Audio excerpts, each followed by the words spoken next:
and other places in the universe in which there are evil forces who try to destroy planets, and the defenders of that planet engage in Star Wars, and there are high weapons. Let's wait, please.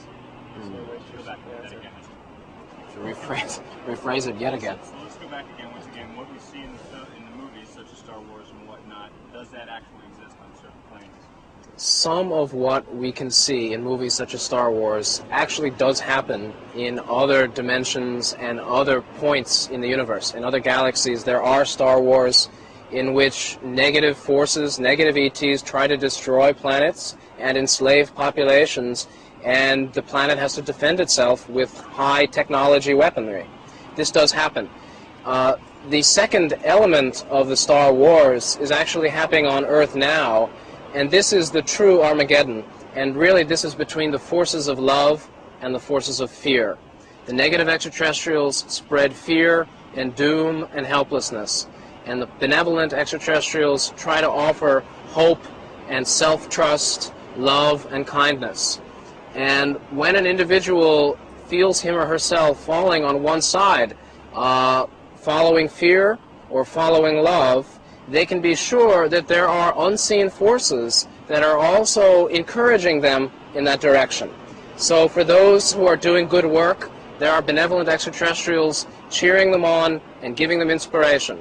And for those who feel suicidal and self-destructive, angry and fearful, there are negative extraterrestrials also who encourage them to feel worse and hurt themselves. How much does the government know about this type of thing? I don't have documents and hard evidence, but I believe that the government has direct contact with extraterrestrial groups, has technology, and has been in relationship physically with extraterrestrial groups at least for 40 years.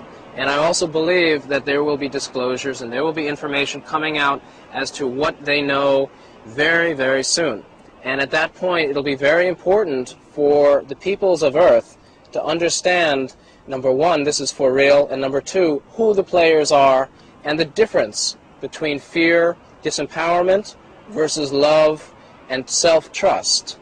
Because we'll need to make our loyalties clear as to which extraterrestrial groups we side with and who we follow, because the reality of extraterrestrial life is going to be extremely public with indisputable proof in the very near future, I would say within the next 1 or 2 years.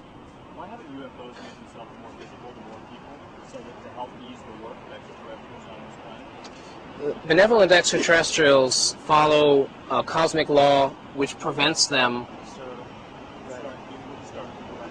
Okay. Yeah. Are we ready? Yes. Benevolent extraterrestrials follow cosmic laws which prevent them from intervening physically and directly in the fate of societies and nations as a whole.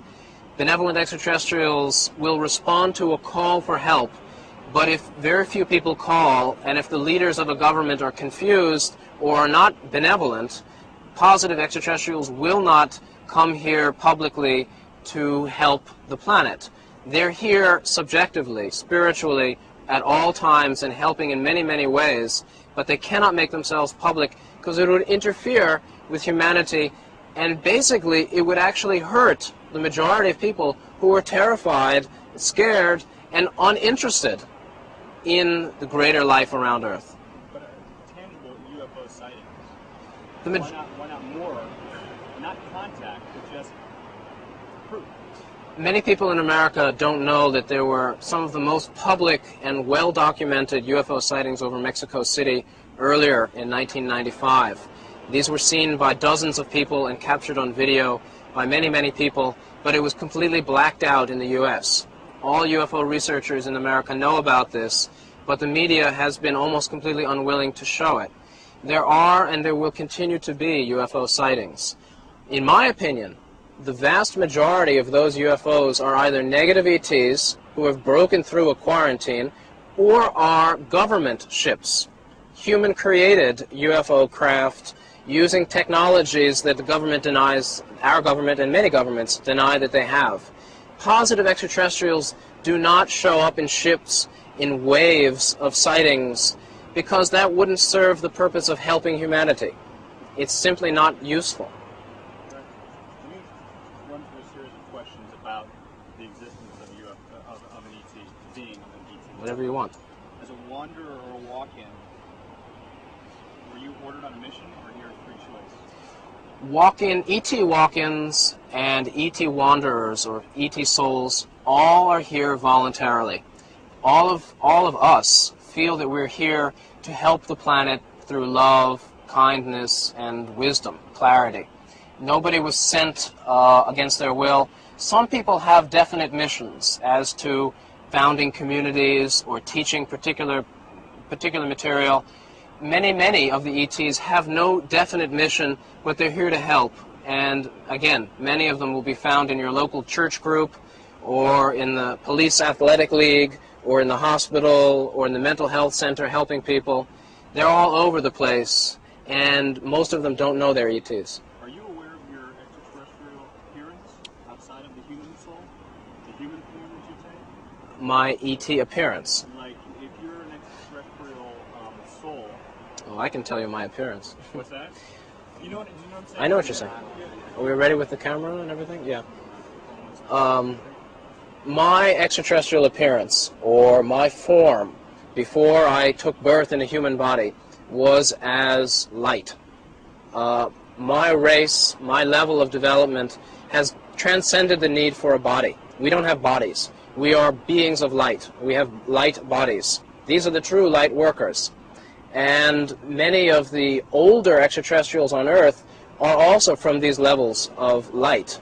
In fact, majority of wanderers, not the children, majority of the old-timers who've been on the planet many incarnations had no body before they came to Earth. They were also beings of light.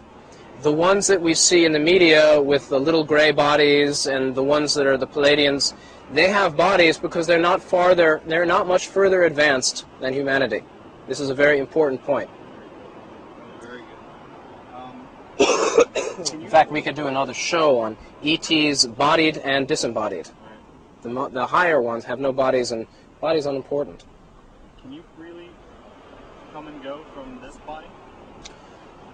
I do travel out of body, although I'm not an adept, or I'm not as proficient as it as I'd like. I can travel out of body. I've had many out-of-body experiences, but I'm not at a master level of that skill.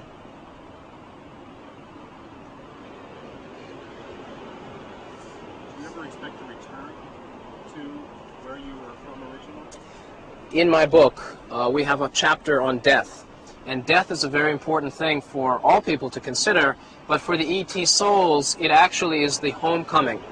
Most of us realize that at the point of death, we will be going home. Many of the ET contracts, the agreements to be on Earth for a certain number of lifetimes, are coming to an end now. Many of these ET souls are going home after they die. That's why many of us are awakening to our identity and origin. All of us will go home pretty shortly. By a bigger design? Most Is there a time designated for ETs to go home? Most of the extraterrestrials who will leave Earth, who will go home, will simply go after death. Whether it's a natural death or any other type of death, they'll go back then. There is no design for when all the ETs are going home, but when the New Age does begin, and there are definite dates for that, it's considered that the New Age will begin around the year 2010, 2012, which coincides with the Mayan calendar and some very important pieces of channeled material. At that time, only the extraterrestrials who are closer to the level of Earth, closer to Earth awareness, will be here. The majority of ET wanderers will go home at that time.